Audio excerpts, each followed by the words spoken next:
RSS ಸಭೆ ಬಳಿಕ ಕೊಲೆಗಳಾಗಿವೆ ಅನ್ನೋ ಒಂದು ಹೇಳಿಕೆ ಏನಿತ್ತಲ್ಲ, BK ಹರಿಪ್ರಸಾದ್ ಅವರ ಹೇಳಿಕೆ, ಇದಕ್ಕೆ ಪ್ರಿಯಾಂಕ್ ಖರ್ಗೆ ಸಮರ್ಥನೆ ಕೊಟ್ಟಿದ್ದಾರೆ. ಯಾವಾಗ ಇವರು ಈ ರೀತಿ ಸಭೆಗಳನ್ನ ಸೇರ್ತಾರೋ ಅವಾಗೆಲ್ಲ ಗಲಭೆಗಳಾಗಿವೆ. BK ಹರಿಪ್ರಸಾದ್ ಅವರು ಹೇಳಿದ್ದು ಕರೆಕ್ಟೇನೆ ಅಂತ ಗೃಹ ಸಚಿವರು ಕೂಡ ಧ್ವನಿಗೂಡಿಸಿದ್ದಾರೆ. ಇಂಟೆಲಿಜೆನ್ಸ್ ಕಡೆಯಿಂದ ನನಗೂ ಕೆಲ ಮಾಹಿತಿ ಬಂದಿವೆ, ಆ ಗುಪ್ತಚರ ಮಾಹಿತಿಯ ಬಗ್ಗೆ ಸೂಕ್ತ ಸಮಯದಲ್ಲಿ ನಾನು ಮಾತಾಡ್ತೀನಿ ಅಂತ ಹೇಳಿ ಬೆಂಗಳೂರಿನಲ್ಲಿ ಗೃಹ ಸಚಿವ ಪ್ರಿಯಾಂಕ್ ಖರ್ಗೆ ಹೇಳಿದ್ದಾರೆ. ಇರ್ಬೋದು, ಘಟನೆಗಳಿರ್ಬೋದು, ಇದೆಲ್ಲ ಇತಿಹಾಸ ಇದೆ ಅಲ್ಲ, ಆ್ಯಂಡ್ ಎಲ್ಲನೂ ಎವಿಡೆನ್ಸ್ ಬೇಸ್ಡ್ ಅಲ್ಲ ಸರ್. ಫ್ಯಾಕ್ಟ್ಸ್ ಚೆಕ್ ಮಾಡಿ ತಾವು ದಯವಿಟ್ಟು. ಯಾವಾಗ ಇವರು ಕೂತಿದ್ದಾರೆ ಅವಾಗ ಏನಾದರೂ ಒಂದು ಗಲಭೆ ಆಗೇ ಆಗಿದೆ, ಅದು ಯಾವುದೇ ನಿಟ್ಟಿನಲ್ಲಿ ಇರ್ಬೋದು. There is nothing. ಈಗ ನನ್ನ ಹತ್ರನೂ ಕೆಲವು ಮಾಹಿತಿ ಬಂದಿದೆ ಇಂಟೆಲಿಜೆನ್ಸಿಂದ, ಸೂಕ್ತ ಸಮಯದಲ್ಲಿ ಹೇಳ್ತೀನಿ, ಇವಾಗಲ್ಲ.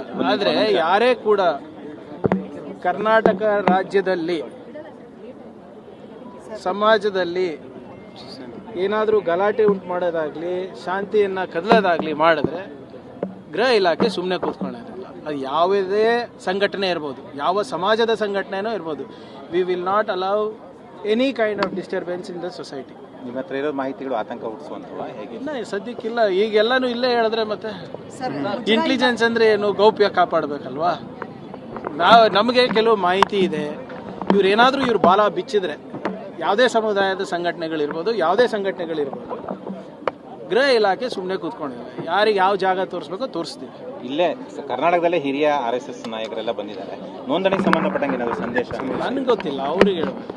ಫಸ್ಟ್ ರಾಮ ಮಂದಿರ ಬಗ್ಗೆ ಸಂದೇಶ ಕೊಡಲಿ ಅವರು. ಯಾರ್ಯಾರು ಕಳ್ತನ ಮಾಡಿದ್ರು, ಎಷ್ಟೆಷ್ಟು ಪಾಲ್ ಬಂತು ಅವರಿಗೆ, ಅದಕ್ಕೆ ತಾನೇ ಇವ್ರು ರಿಜಿಸ್ಟರ್ ಆಗಲ್ಲ. ರಿಜಿಸ್ಟರ್ ಆದ ತಕ್ಷಣ ಇದಕ್ಕೆಲ್ಲ ಉತ್ತರ ಕೊಡಬೇಕು.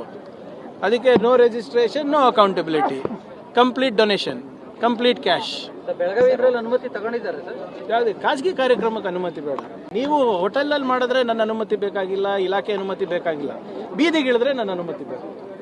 ಬೀದಿಗಿಳಿದ್ರೆ ನಿಮಗೇನು ಕಾನೂನು ಅನ್ವಯಿಸ್ತದೋ ಅದೇ ಅವರಿಗೂ ಅನ್ವಯಿಸ್ತದೆ. ಕೊಲೆ ಇರ್ಬೋದು, ಘಟನೆಗಳಿರ್ಬೋದು, ಇದೆಲ್ಲ ಇತಿಹಾಸ ಇದೆ.